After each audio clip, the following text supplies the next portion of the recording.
Welcome back. احد عشرہ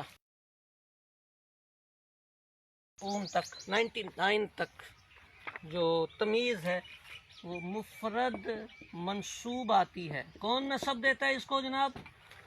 علی جا اس کو نصب دیتا ہے اس کا اسم عدد. یہ اسم عدد جو ہے یہ منصوب ہوتا ہے. ٹھیک ہے، اسم عدد جو ہے یہ عامل ہوتا ہے. تو اس کا جو ناصب ہے، یعنی اگر لکھا ہو احد عشرہ کوکبا، آپ سے پوچھا جائے جناب اس کا ممیز کون ہے، آپ کہیں گے یہ اس کا ممیز ہے. اچھا اس کا عامل کون ہے، اس کو نصب کس نے دیا ہے؟ تو جناب اس کو نصب بھی اسماء پڑھیں گے تو اسماء میں پڑھیں گے کہ یہ عامل ہوتا. تو تمیز مفرد جو ہوتی ہے اس کا ترجمہ آسان ہی ہوتا ہے. ممیز تمیز دونوں کو جوڑ کے ترجمہ کیا جاتا ہے. 11 ستارے، 20 قلم، 50 کتابیں، یوں ہی اس کا مفرد کا ترجمہ کر دیا جاتا ہے. تمیز نسبت کے ترجمہ کرنے میں تھوڑی تفصیل ہوتی ہے، سو میں نے وہ عرض کر دیا.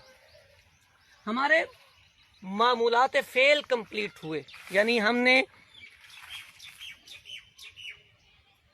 فعل کے معمولات یعنی فاعل، مفاعیل خمسہ، حال اور تمیز اپنے کلیئر کر لیے.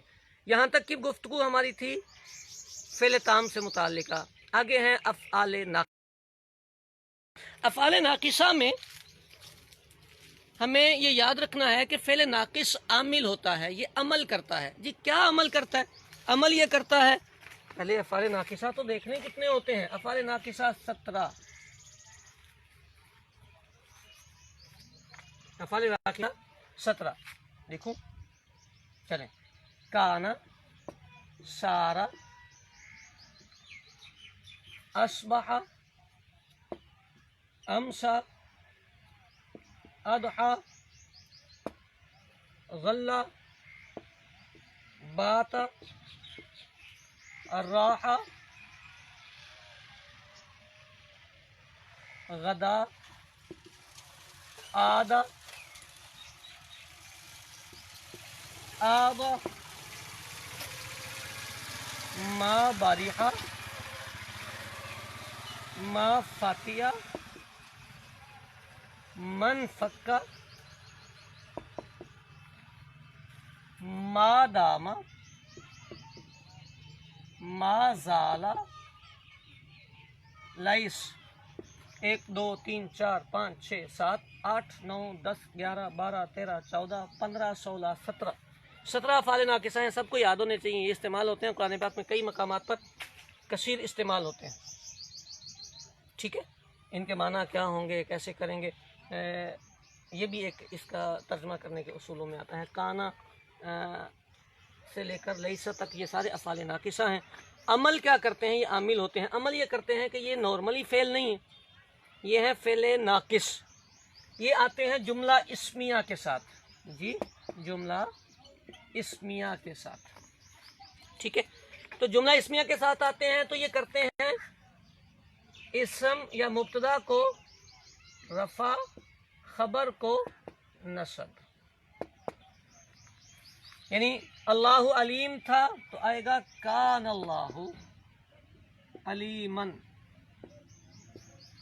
ٹھیک ہو گئی. تو یوں ان کا عمل یہ ہم نے سمجھا کہ افعال ناقصہ اپنے مبتدا کو یا اپنے اسم کو نصب رفع دیتے ہیں اور خبر کو نصب دیتے ہیں.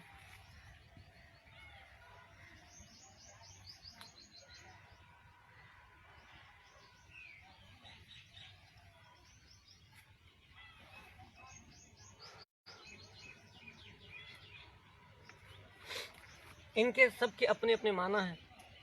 کانا تامہ استعمال ہوتا ہے، زائدہ استعمال ہوتا ہے، ناقصہ استعمال ہوتا ہے. تو معنی اس کا ہے میں ہی آتا ہے یا تھا میں چلا جاتا ہے. سارا یہ ایک حالت سے دوسری حالت کی تبدیلی کو مینشن کرتا ہے. سار الماء باردن، پانی ٹھنڈا ہو گیا. ٹھیک ہے. اصبح، امسا، اضحى، ظل، باتا، راحا غدا، یہاں تک کہ جو الفاظ ہیں ان کے اپنے معنی بھی ہیں. اس کا معنی صبح کا وقت ہے، اس کا معنی شام کا وقت ہے، اس کا معنی چاشت کا وقت ہے، اس کا معنی دن کا وقت ہے، اس کا معنی رات کا وقت ہے. تو یہ ان کے اپنے معنی بھی ہیں، ان معنی میں بھی استعمال ہوتا ہے. سارا کی طرح بھی یہ استعمال ہوتے ہیں. اسی طرح مادامہ مازالہ یہ ہمیشگی پر دلالت کرتے ہیں. لیسا جو ہے یہ نفی کے لیے آتا ہے. تفصیل معنی کی میں اس لیے نہیں کر رہا کہ یہ چیزیں ہوتی ہیں یاد کرنے والی. آپ کتاب کھولیں، افعال ناقصہ کا چیپٹر اٹھائیں تو ان لفظوں کے معنی آپ کو مل جائیں گے. میں جتنے بھی عرض کروں گا وہ آپ کے لیے یاد ہی کرنے پڑیں گے. تو یہاں کا وقت ہم بچا لیتے ہیں، آپ اس کو کتاب سے ضرور یاد کیجیے گا. ترجمہ کرنے میں جملہ اسمیہ کا جو پیٹرن آپ سے عرض کیا تھا اسی پیٹرن پہ ترجمہ ہوگا. کان اللہ علیما، اللہ علیم ہے. پہلے مبتدا کا ترجمہ، پھر خبر کا ترجمہ اور آخر میں ہے کا آ جائے گا. لیسا میں نفی کا ترجمہ آتا ہے. لیسا نفی کا معنی دیتا ہے. تو یوں کہہ لیں جملہ اسمیہ منفیہ بن جاتا ہے. افعال ناقصہ کے بعد اور بھی افعال عامل ہوتے ہیں. یعنی ایک فعل تام عامل ہو گیا، 17 افعال ناقصہ عامل ہو گئے. افعال مقاربہ یہ 3 ہیں. قربہ، کعدہ اور اوشکا. اس کے ساتھ ہی استعمال ہوتا ہے افعال رجا. یہ 4 ہیں. عصا، حرا اور اخلولقا. ہاں، اخشوشنا یاد کیا ہوگا آپ نے، ٹھیک ہے. اس کے ساتھ افعال شروع آتے ہیں. یہ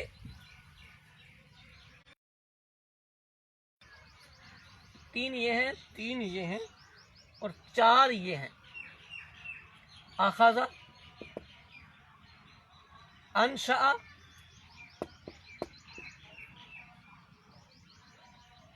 جعل اور طفقہ. ٹوٹل ہو گئے 10 جی. ٹھیک ہے. یہ کیا عمل کرتے ہیں؟ یہ مبتدا کو رفع دیتے ہیں اور خبر کو، مبتدا کو رفع اور خبر کو نصب دیتے ہیں. کم استعمال ہوتے ہیں، کبھی کبھی آتے ہیں، بہرحال آتے ہیں. یکاد البرق یخطف ابصارہم. تو یہ جو افعال مقاربہ ہیں اس کا ترجمہ کرتے ہیں قریب ہے کہ.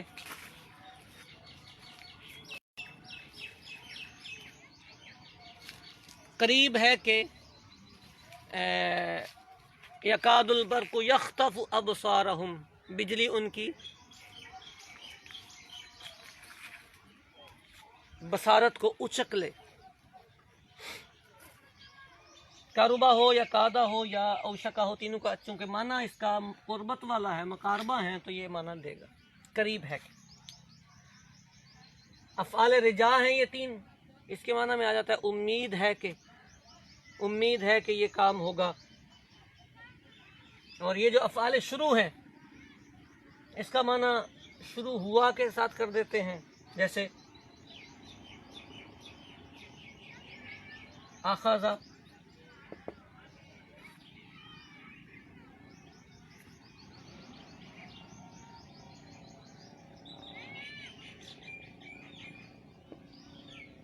زید ان یضرب. اخذ زید ان یضرب، قریب ہے کہ زید نے مارنا شروع کیا، زید مارنا شروع ہوا. یا زید مارنے لگا.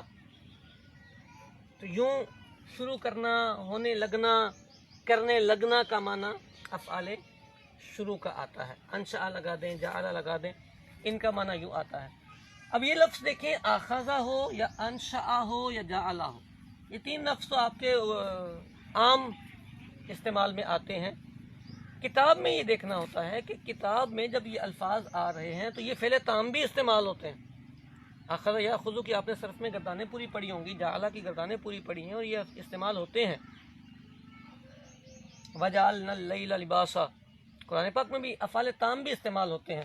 تو پڑھتے ہوئے یہ بات یاد رکھنی ہوتی ہے کہ جب ہمارے سامنے الفاظ آئیں تو یہ تھوڑی سی توجہ کر کے ہمیں پتہ چل جائے کہ یہ کس معنی کے لیے استعمال ہو رہا ہے، کس مقصد کے لیے استعمال ہو رہا ہے۔ 10 عوامل یہ تھے: افعال مقاربہ، افعال شروع اور افعال رجا۔ اس کے ساتھ افعال مدح و ذم استعمال ہوتے ہیں۔ 4 افعال ہیں یہ، افعال مدح و ذم، ٹھیک ہے۔ افعال مدح و ذم نعمہ، حبذا، بئس اور شاء۔ یہ عربی کا ایک اسٹرکچر ہے، استعمال ہوتا ہے۔ نعم الرجل زیدن، زید۔ ان افعال میں جو طلبہ اولا یا ثانیہ میں ہوتے ہیں ان کو اس کی ترکیبیں پوری آنی چاہیے۔ فعل کون ہے، فاعل کون ہے، مخصوص بالمد کون ہے، یہ پوری ترکیب ہوتی ہے اس کی، وہ ہمیں یاد پڑھ لینی چاہیے، اولا اور ثانیہ تک کی یعنی۔ ثانیہ کے بعد کے جو طلبہ کرام ہیں انہیں یہ اسٹرکچر یاد رکھنا چاہیے۔ علی جا یہ فعل مدح کا اسٹرکچر ہے، یہ فعل ذم کا اسٹرکچر ہے۔ ترجمہ کیا کرنا ہے؟ ترجمہ کسی بھی گرامر میں جو اسٹرکچرز ہوتے ہیں، جو جملہ محاورے کے طور پر استعمال ہوتا ہے، اس کا ترجمہ بھی اسی محاورے کا ہوتا ہے۔ نعم الرجل زید، یہ جب اسٹرکچر کے طور پر آئے گا تو یہ ترجمے میں بھی وہی محاورہ اور وہی لہجہ اس کا استعمال ہوگا۔ زید کیا ہی اچھا آدمی ہے، زید کیا ہی اچھا آدمی ہے، ٹھیک ہے۔ نعمت البدعۃ ھذہ، یہ کیا ہی اچھی بدعت ہے۔ تو یہ جملے بطور اسٹرکچر ہی استعمال ہوتے ہیں۔ افعال مدح و ذم 4 ہیں، تو اس کے آگے افعال تعجب۔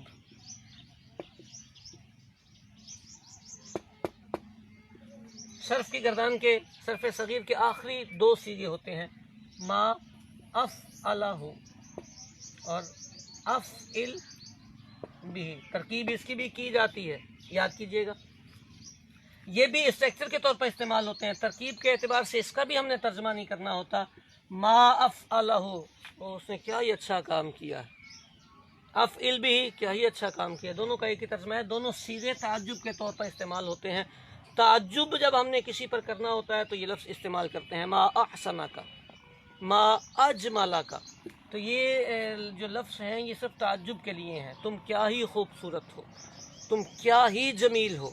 تو یہ فعل تعجب والے جو فعل ہیں، 2 ہی فعل ہیں۔ تیسرا، صرف کی کتابوں میں ایک صیغہ آتا ہے فاؤلا یا فاؤلت،